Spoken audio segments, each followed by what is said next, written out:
Hey folks, I'm Justin Dews. I am running for the U.S. Senate here in North Carolina. I'm a father, I'm a Marine, a working class dad. I'm sure like you, upset with the status quo. And again, not asking for you to donate, I'm asking you for you to research your candidates and vote for the one that aligns with your best interest. And hopefully my campaign is that one for you. Get started. Hey, so I'm here with Local Lens and Wake County Indivisible, and we are very excited to be able to take some time to talk with you about your senatorial race. So can you tell us a little bit about why you're running for United States Senate? Yes, the biggest reason I'm running is the country's fractured, right? Like the status quo is broken, and there's a crisis about everywhere you look, whether it's affordability, healthcare, forever wars. There's just we can do so much better as a population, as society, as human beings, and that's why I'm running. I want there to be a moral and ethical government that we can look at and trust, and right now we just don't have that. Okay, so if you're going to tell us a little bit about your priorities, could you tell us your top four for the first term? Yeah, top four priorities. The top two, I would say, definitely hover around affordability. First and foremost, wages. Minimum wage has not been increased since the 90s, way out of touch. Living wages are really around $30 an hour. And that's MIT saying that, not just my opinion. So wages getting up to $30 an hour by 2030 is a goal. Affordability for housing. There's multiple issues there between zoning, just private equity and corporate ownership into residential property, and just the cost. A starter home now is mid 400,000s, and when I was 20, I bought a brand new starter house for 110. So there's just, right, there's a lot of things with affordability. Universal health care is a priority. I mean, we're one of the few nations that does not have a form of universal or single payer system. And that shows in our life expectancy. And really just the other priority is bringing the country back together so we can solve big issues, climate change, dealing with that, revamping the education system, right? Creating a country that we'll be proud of for our children to inherit. Well, that is a wonderful roster of objectives, totally behind that. Let's dig into them a little bit. How do you plan to address economic inequality? That's a tough one.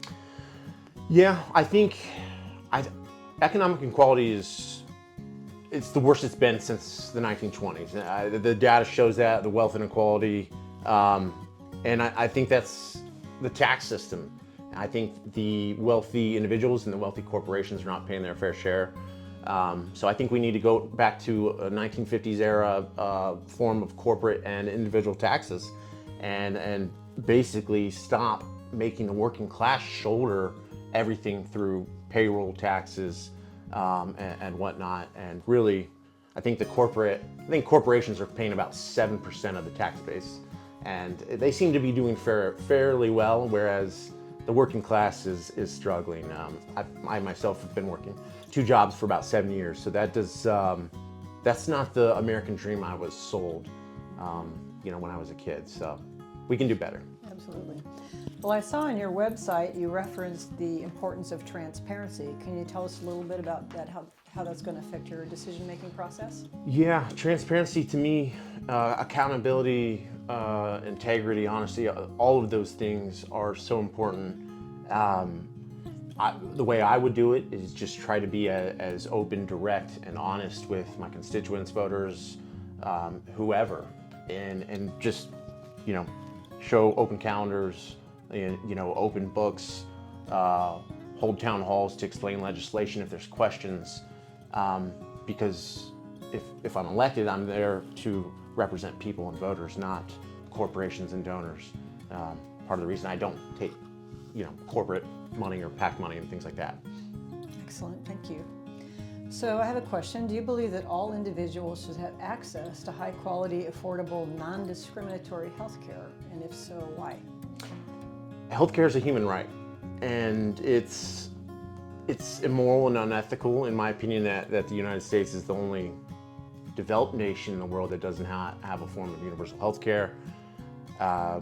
And so it's a matter of willpower and where we spend our tax revenue. So instead of, giving $1 trillion or $1.5 trillion to the Department of Defense or War, whatever they want to call it, we can pay for universal health care. The studies clearly show that we can save money by moving to that system. We just need to remove the profit incentive. And anyone that can stand there and support a profit motive with healthcare, I just don't understand that. And again, life expectancy for the United States is falling behind the rest of the world. And I think if people have this information and know that there's better options out there, and are not as scared of like, oh, that's socialism. Well, what do you think the paved roads are? What do you think public education is? What do you think the firefighters are? All right, and so it's just us choosing to spend our tax dollars in a way that benefits more folks, and that's what I want to do with healthcare. Excellent, thank you. So, do you support the creation of an independent redistricting commission for North Carolina? That's a tough question. Oh, 100%. The use of gerrymandering to me is blatant cheating.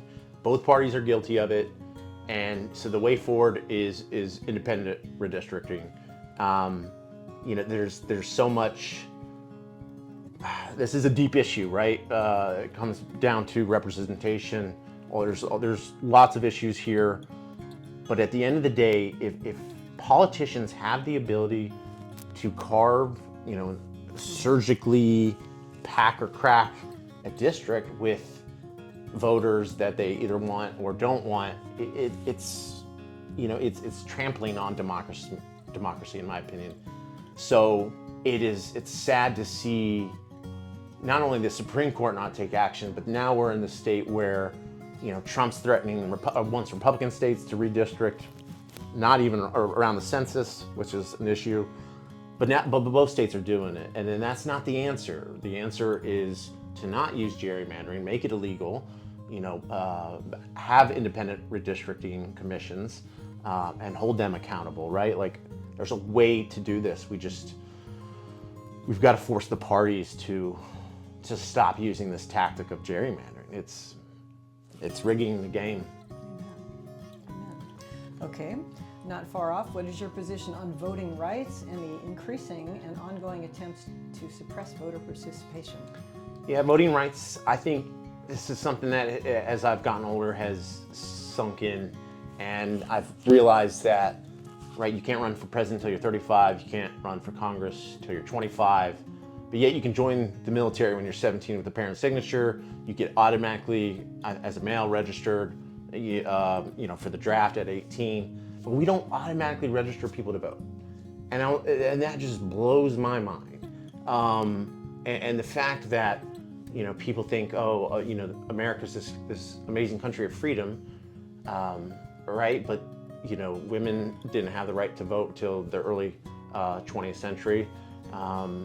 And we still had, obviously, civil rights issues up until the 60s. Not that we don't have issues now. But if the voters, again, participation is part of the issue, an informed electorate, civics education. Voting is so important, but yet so many folks are just disenfranchised, and it's sad, honestly, because they're not partaking in their own future, and this is kind of, I think, the result of that. We're getting a government that's not accountable to us. All right, change in lanes. Do you support legislation protections for LGBTQ individuals, couples, and families? Yeah, I think absolutely do. I support LGBTQ rights. I think that humanity has, over time, misconstrued, misunderstood things. Right. I think we're just learning now that not everything is binary. Not everything is black and white, right? And so we should be educating ourselves and doing everything that we can to, I think, to advocate for the folks that are maybe afraid to advocate for themselves. All right. Seems like our Senate is having some trouble getting things done. Do you believe Americans deserve a functioning U.S. Senate, and what do you think you could do to help make this a reality? Absolutely, a functioning, not only Senate, but just a functioning government in general, functioning democracy. What I think I could bring is if I'm able to show that you can get to office without raising a bunch of money, without a bunch of corporate backers or sellout positions, that if you can get to office as more of an independent, and I think that's what we need to see. We need to see that the bodies of Congress can compromise, right? That you don't, we used to say in the Marine Corps, a 70% solution now is better than a 100% solution never. And essentially we're seeing Congress not do anything, except unless it's for big business. I think they'll usually pass stuff then, but we need a functional Senate. There's questions there about on keeping the filibuster or not, but overall, I think we need to get back to a point where Congress can compromise and say, you know what, I'm not going to obstruct this moving forward just because I didn't get exactly what I wanted, right? We've got to have push and pull, give and take.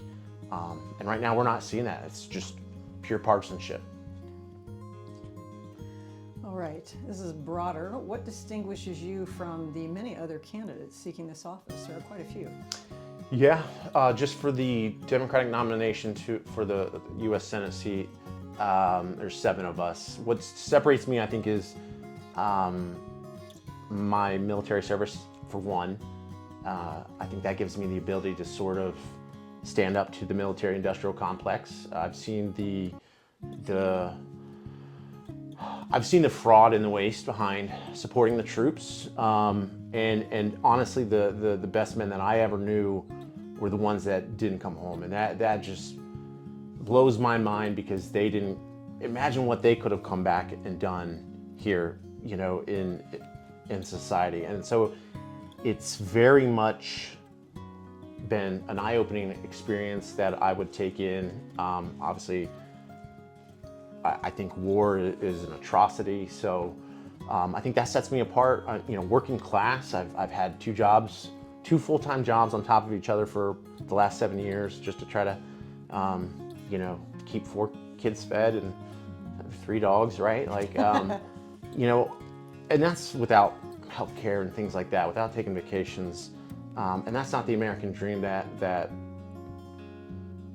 I'm willing to work hard, but I think that the American dream is becoming unattainable. People just can't afford the basic necessities. And that's why they have to get 2 jobs and side hustles and all that stuff. And then just the last thing is I don't take corporate money. I won't take PAC money. I don't even really like to ask people to donate, because it sort of makes me cringe.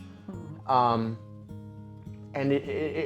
again, we can find a better system, whether that's a public financing.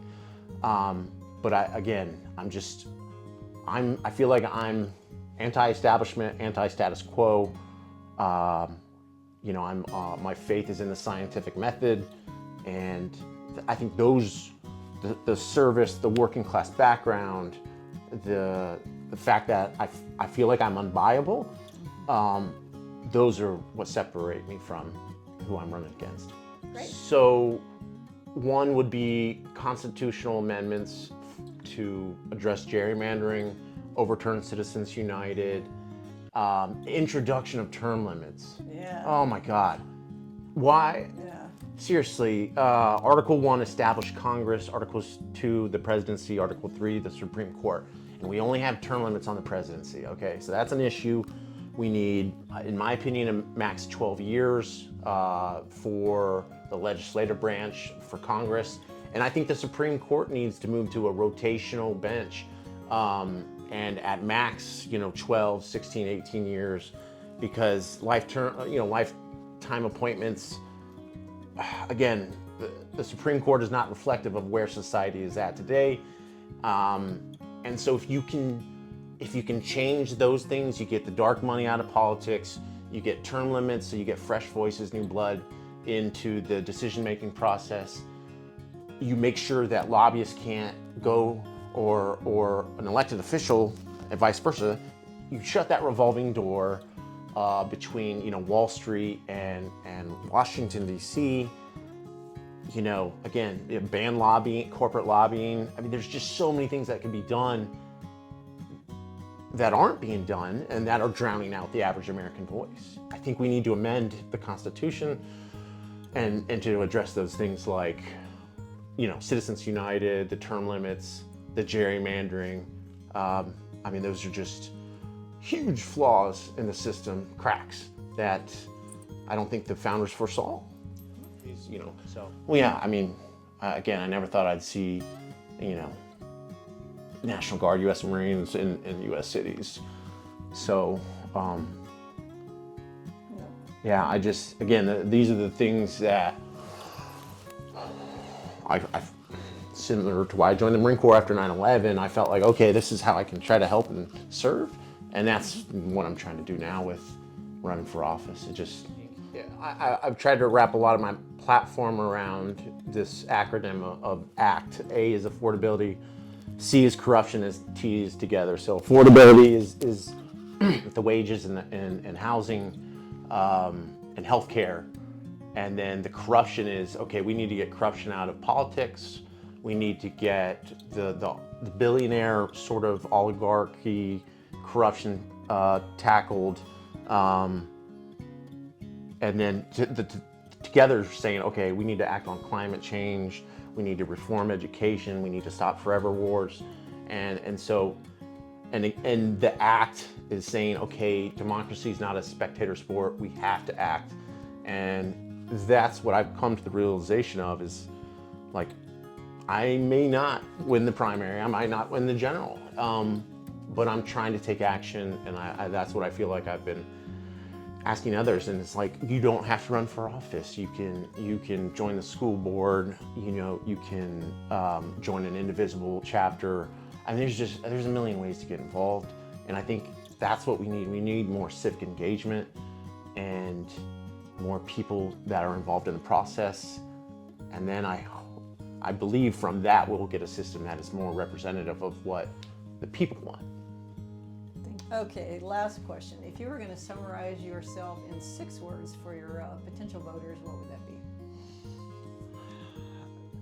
Let's see here, 6 words: affordability, accountability, healthcare, housing, democracy, and peace. Well, thanks for taking the time to talk to us. We really appreciate it, and good luck with your candidacy. Appreciate it, folks.